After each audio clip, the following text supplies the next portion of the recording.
Hello guys, this is Dungeon Jinn here, and today, after a few requests, I'm going to be looking at the contents of the Japanese Dungeon Dice Monster starter box. The first thing you'll notice is my box is slightly damaged. I bought this secondhand relatively inexpensively. It's just incredibly expensive to buy. If you can even find one that's sealed, it's incredibly expensive. So let's just have a look at the box. First you'll say version 2. I can't find a version 1 anywhere. But if anyone can or knows anything about it, please let me know in the comments below. Right, so you can see here Konami. You get some nice writing, some pretty good artwork there, and you can see the miniatures just in the box. Right, let's just have a look at the back. Back's pretty nice. You've got detailed pictures there of all the contents, the cards. You can see everything here. Barcodes, probably its price here. So yeah, all round a nice looking box. Right, now let's open it up and get inside. So we have the instruction booklet here, and again, I can't read Japanese, but I think it's well worth it just for some of these original bits of artwork here. You can see Yugi and the gang here all in an arcade, and you don't get stuff like this featured in the English rulebook. You can see Yugi there, looks like he's pressed up against the page on the other side. Bits and pieces, and the back there as well. Okay, so let's get on to the figures. Now, interestingly, I've noticed that these figures here are different to the English versions of the figures. I guess a good one to be would be Orgoth the Relentless here. Let's show you him. So what makes Orgoth the Relentless different, or all these figures different, is that they appear to be washed in a blue ink.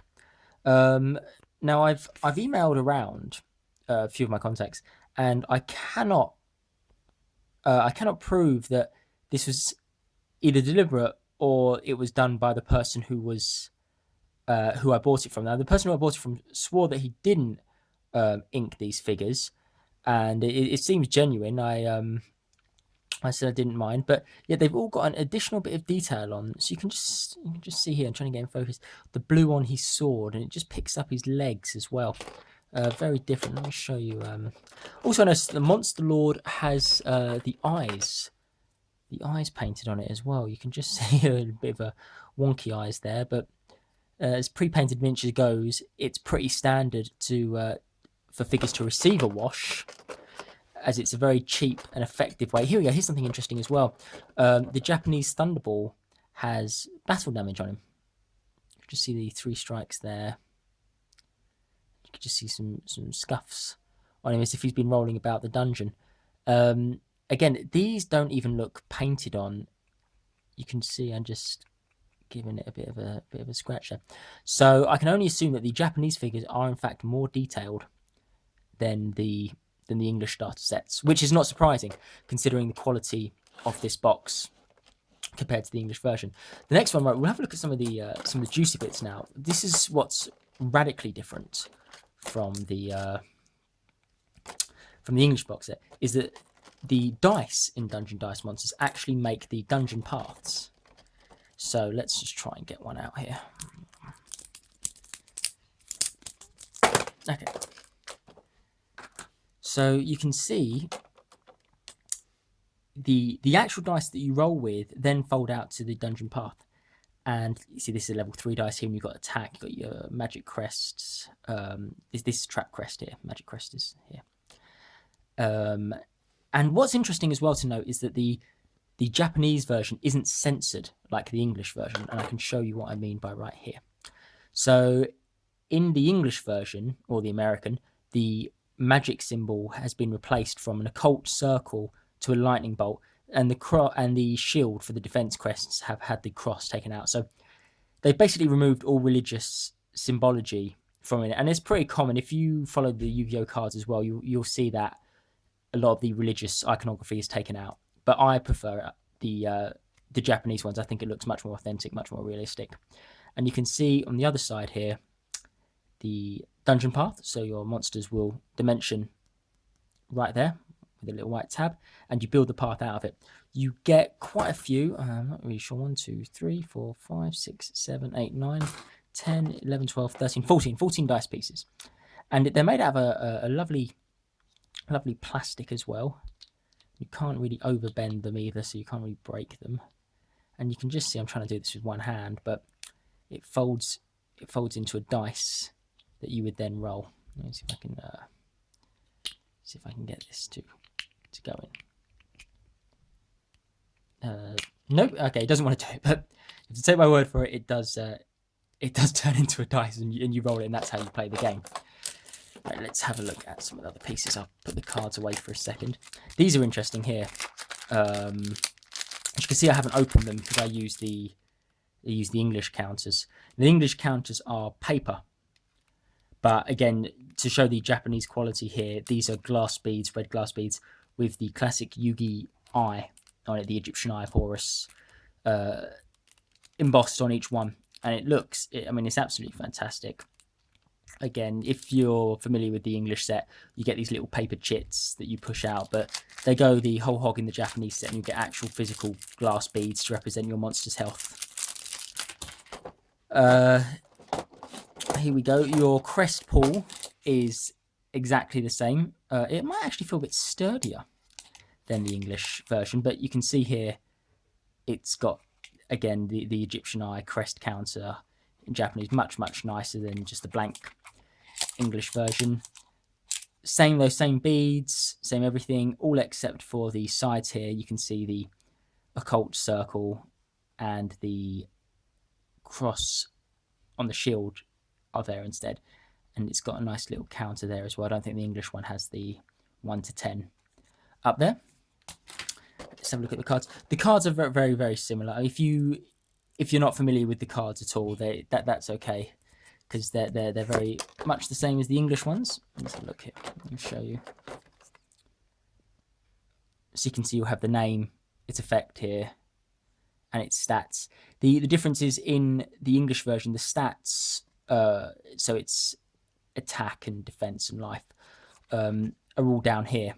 In the Japanese, they take a more central space, and I think that's just to coincide with the consistency of the English cards, the English Yu-Gi-Oh cards, where the stats are down here. You can see, I'm not entirely sure why they're all different. Oh, no, I've no idea why they're in different colours. I thought it was by level, but apparently not, because we have Blast Lizard as a level 2, and I don't know the name of this little dragon here. Both level 2, red and green. But yeah, you can see the backs. Nice backs there. Logo Konami. And again, that shares the same back as the paths here. So you're kind of getting like the rough dungeon terrain. Cards are nice. I think much nicer quality than the English counterparts. You can just see they're glossy there. They're quite firm as well. They're quite a thick card stock. They feel pretty good. You know, all round it feels a general high quality. Look at the Monster Lord card here. Yeah, but again, it's the same artwork. You're not going to get different artwork for it. So you can see Strike Ninja there. All very similar. Yeah, I might show you some of these models a bit closer. Now, I think what makes the Japanese set a real bargain here is the quality of all the components, but also that to get some of these figures, like to get Blast Lizard in English, is very expensive. It could come up to about $15 to $20 now, and it's just not worth it. If you can get this Japanese set, I got this set for less than $20, and you get all the figures in it. But yeah, generally find Blast Lizard. I think Little Mage. I think that's what he's called. I haven't used him in a game yet, but I have used Blast Lizard because he is fantastic. Right, okay, so I can get the Little Mage out of the box here. And you can see they've all got a custom fitted plastic, which is like the English version, except that you get much more for your money, much more figures. There he is. I see nice bits of detail on him. You can see his eyes quite clearly on the back there. It's all picked out in red, the rest of his crest. All these models here feature in the Dungeon Dice Monsters episode where Yugi faces Duke Devlin. Not all the monsters from that episode are in this set, but the majority, the most famous ones are. So yeah, Blast Lizard, Orgoth the Relentless, Knight of Twin Swords, Strike Ninja, Thunderball, kind of twin-headed dragon, I imagine. You don't get Dark Magician or anything like that, but that's not too bad. Let's just show you. There's nothing else in there. Comes in 2 bits. Goes around the cards. So yeah, overall, it's a great set. If you can get it, I would really recommend it.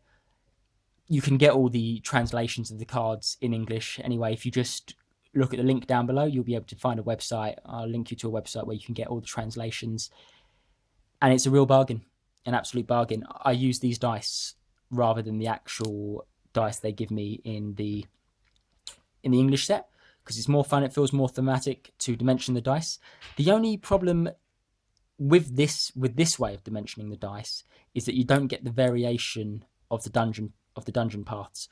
In the English version, the cardboard cutout dice are in a variety of shapes. So you don't just get the cross, you get an L shape, you get a Z shape as well. Whereas it's all crosses here. So it is worth bearing that you might want both sets for a bit more variation. And you can never have too many dungeon paths, especially if you're playing a much larger game.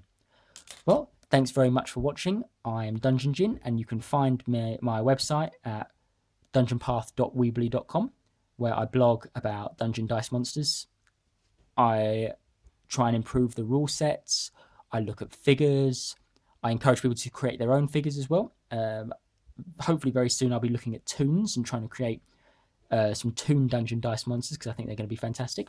So thanks very much for watching, and please comment, subscribe, like the video. If you've got any questions, please ask. It's why I'm doing this video, because I've had lots of comments asking about the Japanese set. So thank you very much for watching. I've been Dungeon Jinn, and stay tuned. Thanks.